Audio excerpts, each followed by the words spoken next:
Harriet, what's going on? I heard that you and my son won't be coming to our house for Christmas this year. Is that true?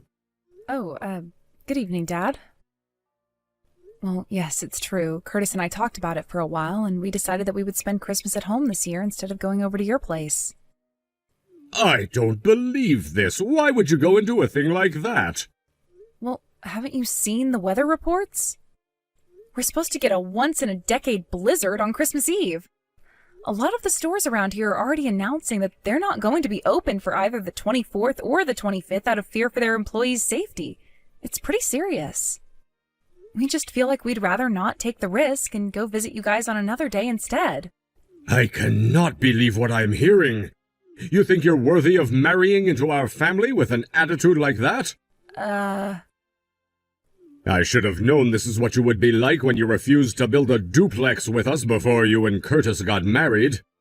Not only that, you had the nerve to continue working after your wedding when you should have quit in order to take care of my son's home for him and give me grandchildren. I am so disappointed in you as a daughter-in-law, Harriet. I don't know what that fool son of mine saw in you. Now you're telling me that you're not going to come to my house on Christmas because of a little bit of snow? It's not like you've never seen the stuff before. Dad? Have you really not noticed how much it bothers Curtis when you say things like that to me? I'm sure he's talked to you about it before and told you to back off. Excuse me? And for the record, it wasn't me who first came up with the idea to spend Christmas at home this year. It was Curtis. That's not true.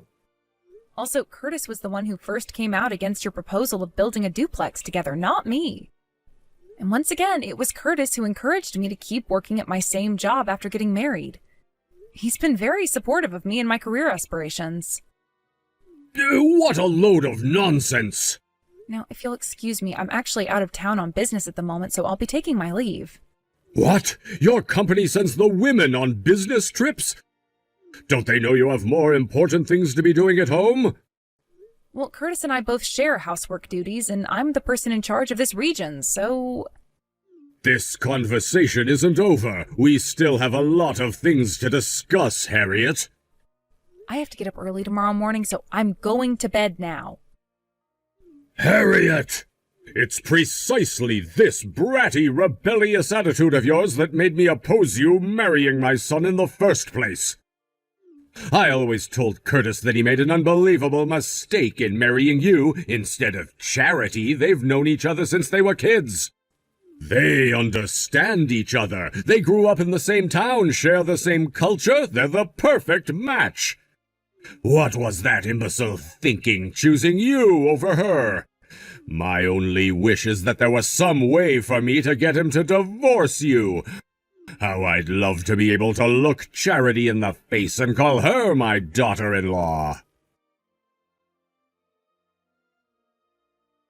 Mr. Wainwright, are you there? It's an emergency.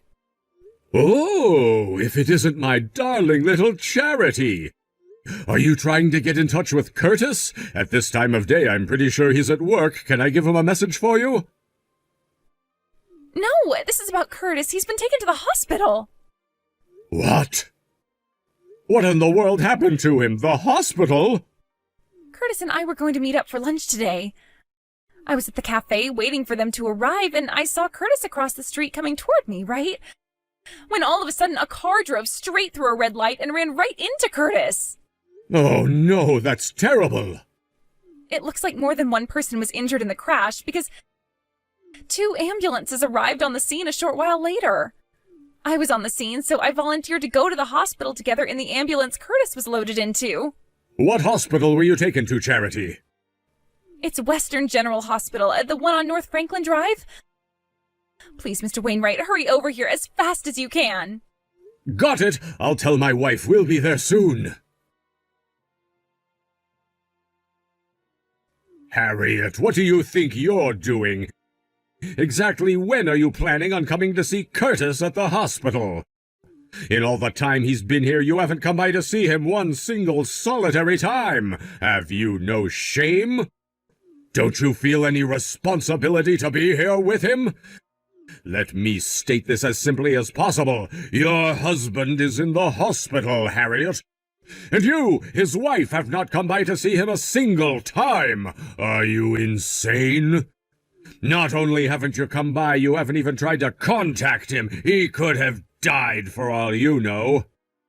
Oh, but not to worry. While you've been shirking your responsibilities as the wife of my son, Charity, a superior woman to you in every way imaginable, has been coming down here almost every day to visit him and check up on his condition.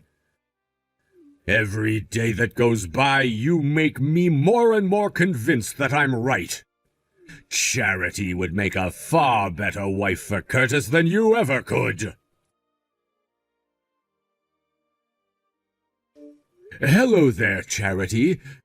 I'm terribly sorry to have shouldered you with the burden of looking after Curtis for us.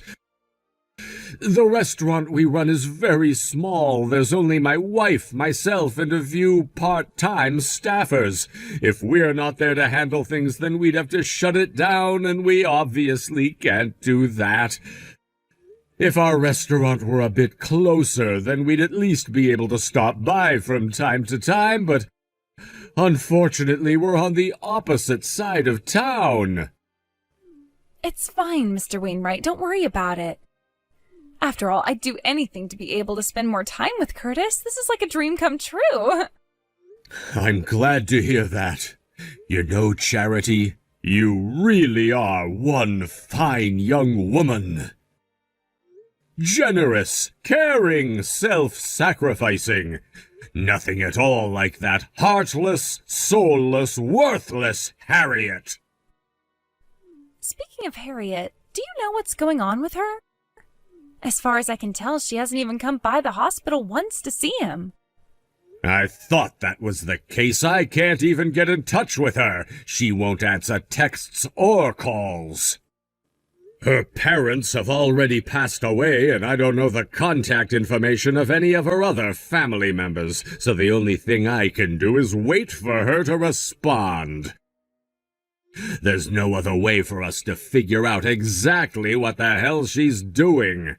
But since she's his wife, I assume she's his emergency contact, so there's no way she doesn't know about his accident. Seriously, what is wrong with that girl? You know what I think?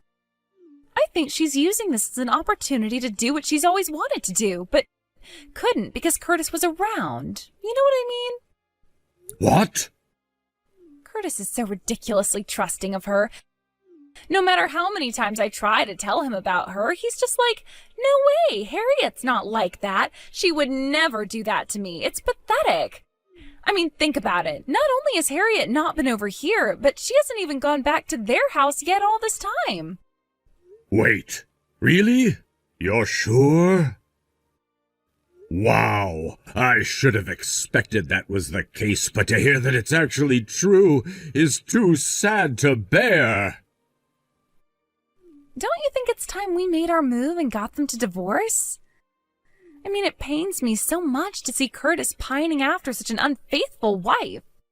Yes, Charity, you're exactly right. The time has come. It's time that my son got the wife he deserves. You!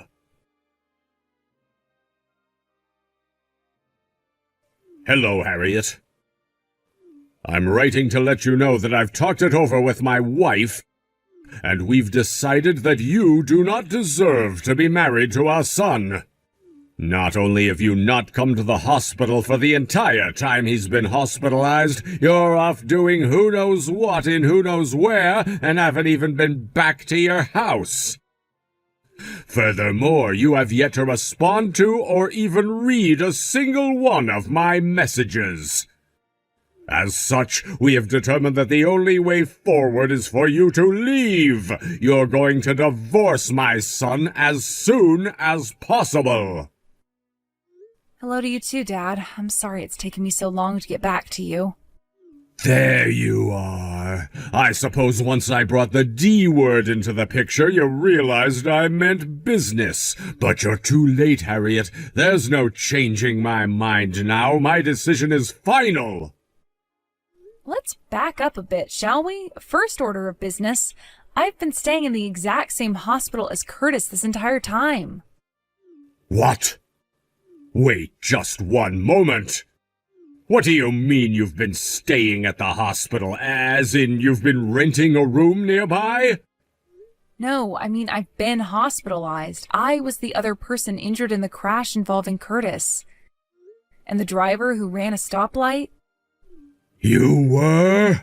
It looks like you're under a massive misunderstanding, so allow me to explain things from the beginning in the simplest terms possible. First, I was in the intensive care unit for the first few days of my time in the hospital. I've been cleared to leave the ICU and am now in a regular room, so I was finally able to get my phone repaired recently, which was heavily damaged in the crash. It just came back to me yesterday, but I suffered some serious injuries to my hands, so I haven't been able to type by myself. The messages that are being sent to you right now are being written by a friend of mine who came to see me today, as that's the only way I would be able to reply to you. But that doesn't make any sense. If you've been here this whole time, why hasn't Curtis said anything about it? He's had ample opportunity. Yes, well, there's a very, very good reason for that. Charity, who's been clinging on to Curtis like a fly in molasses since the time we were dating and sees me as her mortal enemy, has been in the room with him every day and practically never leaves his side. What? Charity? It also seems as though she's invited herself to stay at our home while she's here. If she knew that I was here at the same hospital, there is no telling what she might try to do to me in my current state. So he thought it would be best for me to just keep quiet about it. I asked the doctors to transfer me to a different hospital to avoid this problem, but they said there was no way they would be able to safely transfer me in my condition. So we went with Plan B. I asked the doctors to instead transfer me to a private room within the hospital and leave a standing order to refuse visitors without express permission from me. That's... By the way, the only reason I'm able to reveal this all to you right now is because Charity's parents have also arrived and they're keeping tabs on her for me. What? Her parents? I understand that Charity, when Charity told you about the accident, she told you that another driver ran a red light and struck Curtis as he was walking, is that right? But that's not what really happened. No, the truth is that while Curtis was waiting for the pedestrian stoplight to turn green, he was pushed from behind into the road, and that's when he was hit by that car. So the car wasn't at fault at all. It was the person who pushed him. What? You mean someone was essentially trying to murder Curtis? Who was it? Who's responsible for this? I'll see to it personally that they're brought to justice. It was Charity. Charity? In her defense, it seems that she was just so happy to see Curtis that she started sprinting towards him, and when she wasn't able to hit the brakes, she rammed right into him. Charity's on the small side, but an adult running at that rate of speed was enough to push Curtis off balance, so he fell face first into the road. That's unbelievable! There's more. I was actually with Curtis at the time of the accident. Oh? And because we were holding hands when Charity pushed him, I got pulled into the road right alongside him. I don't think what happens next needs any explanation, so I'll just skip that part. Yes, I think I get the picture. As for what happens next, I'll have to talk with Curtis about the details, but we're planning to file a police report. A police report? You mean you're pressing charges? We've been contacted by multiple witnesses who were there the day of the accident, so there's really no escaping this for Charity. She's the one responsible for what happened to us. I see. That's all the time I have to speak to you today. What? What's going on? Nothing. It's just that the friend who's typing these messages for me has to go to work tomorrow morning, so she's going home now. My intention was only to clear up any misconceptions you may have had about what really happened. We can discuss the more minor details at a later time, so we'll have to continue this conversation another day. Good night. Charity. I just spoke to Harriet. She told me about what really happened. If your parents are taking charge of you, I suppose you won't be able to respond to any of my messages. I can't believe it. It wasn't a car running a red light. You just rammed into Curtis so hard that he fell right into the road. I had such a hard time believing it that I talked to your parents directly, and they confirmed that everything Harriet said was true. And to think I was trying to get Curtis to marry you. I had no idea you were such a psychopath. Oh, my dear God in heaven, this is absolutely terrible. Harriet, what's the meaning of this? Curtis said he's going to legally change his last name to yours? He even sent us a letter declaring that he no longer wants to have anything to do with us. He's disowning us as his parents. Please, Harriet, I'm begging you, you've got to talk to him. Do something about this. Talk some sense into him.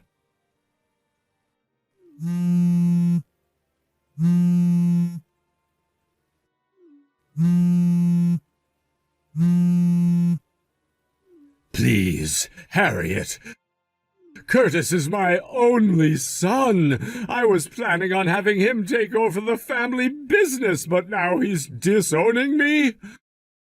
What am I going to do? Look, I'll accept your marriage to my son. I'll accept you as my daughter-in-law. I'll accept you as part of the family. I'll even allow you to keep working, and you can go out of town on business as much as you'd like.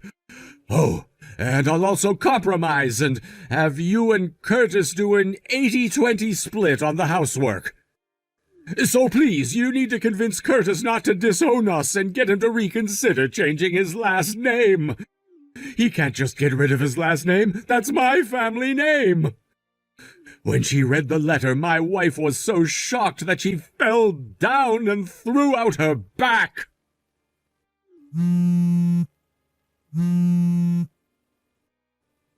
Harriet, answer me, please. I'm begging you. Give my son back to me, Harriet. Soon after Charity's parents took custody of her, the friend who had been coming to the hospital to check on me stopped by our house to see what state she had left it in. I was not entirely surprised to hear that every single thing that had anything to do with me had been damaged or destroyed entirely. There was more than enough for my friend to realize that we would no longer be safe in our own home, cleaned up the mess and removed all of our valuables to a safe location. Additionally, she's also arranging for an apartment to live in temporarily until we can find a new house. Now, since Charity obviously has no money of her own, her parents ended up footing the bill for all the money she owed us to repair the damage she caused, as well as moving expenses. As I told my father-in-law, we also submitted a police report and are pressing charges against her for breaking and entering, property damage, assault, and a litany of other crimes. We won't be settling out of court with her under any circumstances. We're seeing to it that she's put away for a very, very long time. A few months after that, Curtis and I were finally released from the hospital. The same friend who helped us find a new apartment also assisted us in restarting our lives in a new location, including helping us secure jobs similar to what we were doing before at her company. Faced with the unmoving determination of his son to abandon the family business, his father made the heartbreaking decision to simply close down the restaurant that he had worked all his life to build into a successful venture. As for us, however, we finally found peace in our new lives away from all the deeply troubled people in our past.